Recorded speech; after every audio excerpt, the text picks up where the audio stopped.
السلام علیکم ورحمۃ اللہ ناظرین و سامعین۔ رمضان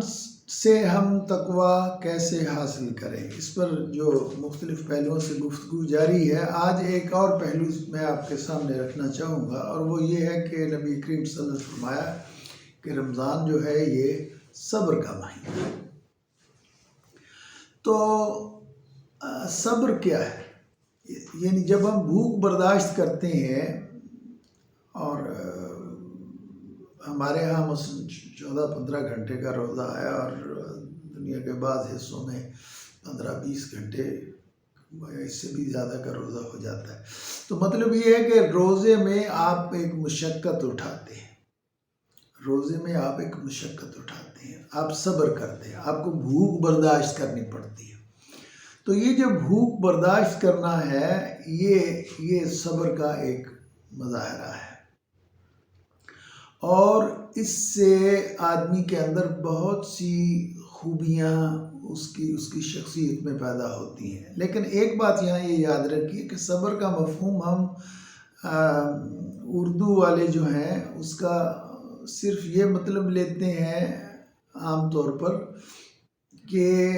کسی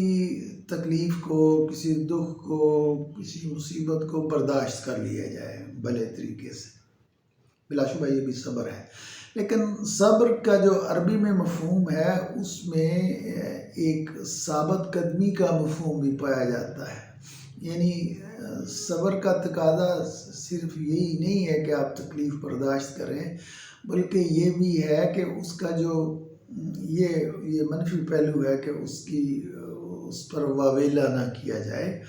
دوسرا اس کا پہلو یہ ہے کہ جو اس کا مثبت پہلو ہے اس پر ثابت قدم رہا جائے۔ تو ثابت قدمی سے مراد یہ ہے کہ مثلا آپ جب صبر کرتے ہیں اور بھوک برداشت کرتے ہیں، تو اس سے جو دوسرے مفید پہلو آپ کے سامنے آتے ہیں وہ یہ ہے کہ مثلا ایک آدمی، مثلا کسی کا کوئی قریبی عزیز فوت ہو گیا، اب اس کا صبر کا یہ تقاضا بھی ہے کہ اللہ کی رضا پہ راضی رہا جائے، اور نوحے نہ کیے جائیں، اور واویلا نہ کیا جائے کہ ظلم ہو گیا، بے وقت فوت ہو گیا، یہ کیسے برداشت کریں گے۔ اور عورتیں ہماری خاص طور پر دیہات میں زور زور سے روتی ہیں اور اللہ سے گلے شکوے کرتی ہیں اور بین ڈالتی ہیں، اور کیا۔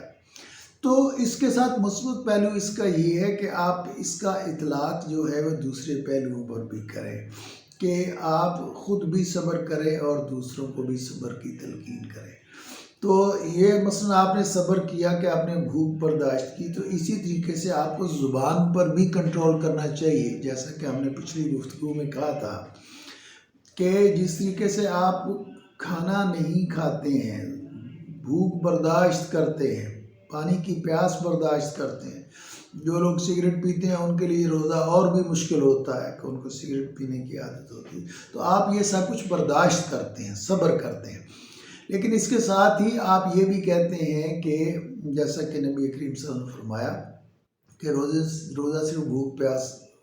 کا نام نہیں ہے، بلکہ ہمیں تمہیں دوسرے نواحی سے بھی بچنا ہے۔ تو آپ جب کوئی آپ سے جھگڑا کرے تو اس میں صبر یہ ہے کہ اتنا ہی صبر نہیں ہے کہ آپ کہیں کہ آپ اس کے ساتھ جھگڑا نہ کریں، بلکہ صبر یہ بھی ہے کہ آپ اسے کہیں کہ میاں میں تو روزے سے جھگڑا نہیں کروں گا، تم میرے ساتھ کیوں جھگڑا کرتے ہو۔ تو گویا اس میں آپ نے اس ایک ثابت قدمی دکھائی اس بات کے لحاظ سے کہ آپ نے اس صبر کو مثبت معنوں میں لیا اور خود بھی اس پر عمل کیا، اور اس سے آگے بڑھ کر یہ کہا کہ میاں تم مجھ سے میرے ساتھ جھگڑا نہ کرو، میں روزے سے ہوں، میں تمہارے ساتھ جھگڑا نہیں کروں۔ یعنی آپ نے صرف برداشت نہیں کیا کہ اس سے جھگڑا نہیں کیا، بلکہ اس سے کہا بھی کہ نہیں بھائی میں آپ کے ساتھ نہیں جھگڑوں گا، میرا روزہ ہے، اور بہتر یہ کہ تم بھی میرے ساتھ نہ جھگڑو۔ تو یہ آپ نے نہ صرف صبر کیا، بلکہ صبر کے ساتھ آپ اپنے موقف پر ثابت قدم رہے، اور آپ نے دوسرے کو بھی یہ کہا کہ تم بھی صبر کرو اور اپنے روزے کو خراب نہ کرو، اور تم بھی ثابت قدمی رکھو دین پر عمل کرنے میں۔ تو صبر کا ایک یہ جو وسیع تر مفہوم ہے، ہمیں اس پر بھی عمل کرنا چاہیے، اور نہ صرف یہ کہ بھوک اور پیاس برداشت کرنی چاہیے، بلکہ اسے مثبت اور تعمیری معنوں میں لینا چاہیے، اور اس کا جو تعمیری پہلو ہے اس پر عمل کرنا چاہیے، اور دوسروں کو اس پر عمل کی تلقین کرنی چاہیے۔ اللہ تعالیٰ مجھے اور آپ کو اس پر عمل کی توفیق دے۔